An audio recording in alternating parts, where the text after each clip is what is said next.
ان الحمد للہ والصلاة والسلام علی من والا نبینا محمد وعلی آلہ واصحابہ اجمعین وبعد۔ معزز سامعین و ناظرین، ہم سب اللہ سبحانہ و تعالیٰ سے محبت کرتے ہیں۔ ہم سب اس محبت کے ساتھ ساتھ محسن انسانیت، اشرف الانبیاء، امام الاتقیاء محمد رسول اللہ صلی اللہ علیہ وسلم سے محبت کا دعویٰ بھی کرتے ہیں۔ آپ علیہ السلام سے محبت ایمان کا حصہ ہے، کیونکہ خود آپ علیہ السلام نے یہ بات فرمائی، لا یؤمن احدکم حتی اکون احب الیہ من والدہ وولدہ والناس اجمعین۔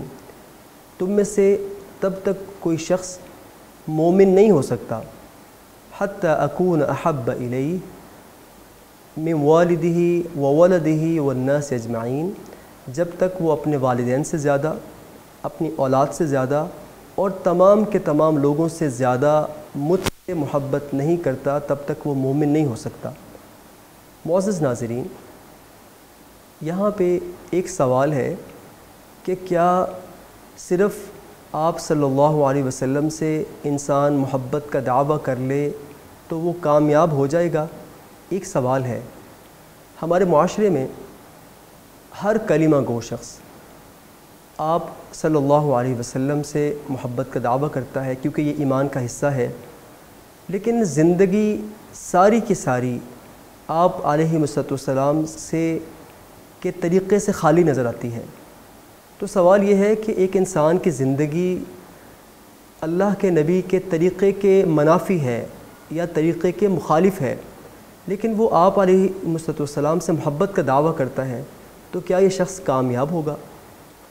معزز ناظرین، اللہ سبحانہ و تعالیٰ یہ بات فرماتے ہیں، یا ایھا الذین آمنوا اطیعوا اللہ واطیعوا الرسول ولا تبطلوا اعمالکم۔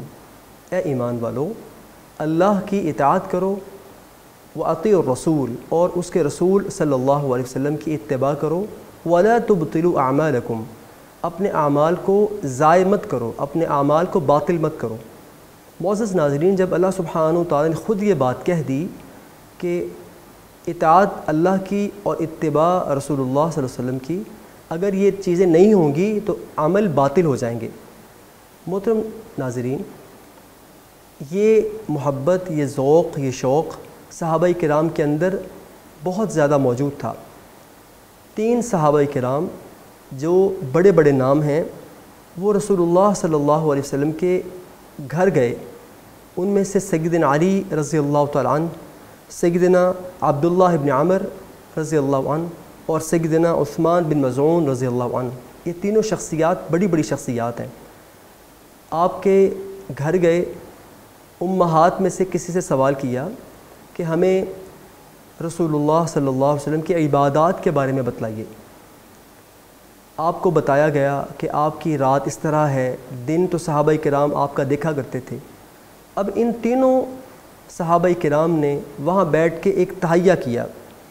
ایک صحابی کہتے ہیں فإنی اصلی اللیل ابدا، میں ہمیشہ ساری رات قیام کروں گا، آرام نہیں کروں گا۔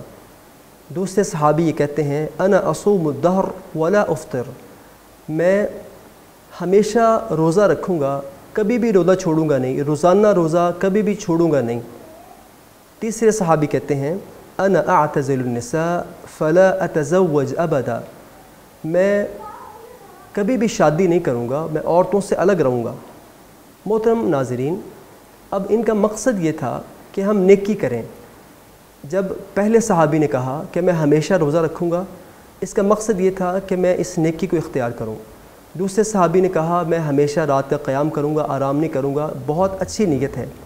تیسرے صحابی نے کہا میں شادی نہیں کروں گا، ہمیشہ عورتوں سے الگ رہوں گا تاکہ میں عبادات میں زیادہ توجہ رکھوں۔ معزز ناظرین، یہ بات رسول اللہ صلی اللہ علیہ وسلم تک پہنچی۔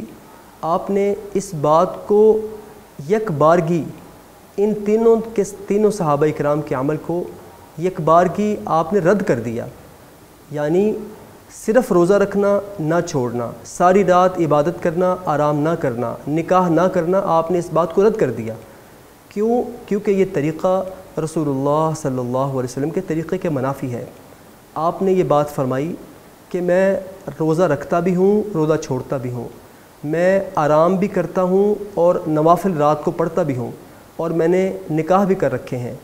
یعنی معزز ناظرین، کہنے کا مقصد یہ ہے، آپ علیہ السلام سے، آپ صلی اللہ علیہ وسلم سے محبت ایمان کا حصہ ہے، لیکن آپ کی محبت میں وہ عمل اللہ کی بارگاہ میں قبول ہے جس عمل پہ مدینے والے محمد رسول اللہ صلی اللہ علیہ وسلم کے عمل کی مہر ہے۔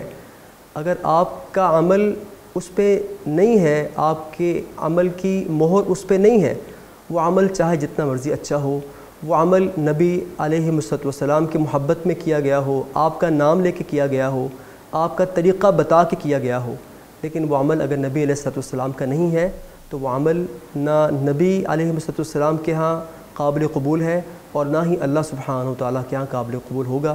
اللہ سے دعا ہے ہمارا جو بھی زندگی کا عمل نیکی کا ہو تو رسول اللہ صلی اللہ علیہ وسلم کے طریقے کے مطابق۔ اللہ سبحانہ و تعالیٰ ہمیں ساری زندگی آپ صلی اللہ علیہ وسلم کا طریقہ اپنانے، اس کو اختیار کرنے کی توفیق عطا فرمائے۔ وآخر دعوانا ان الحمد للہ رب العالمین۔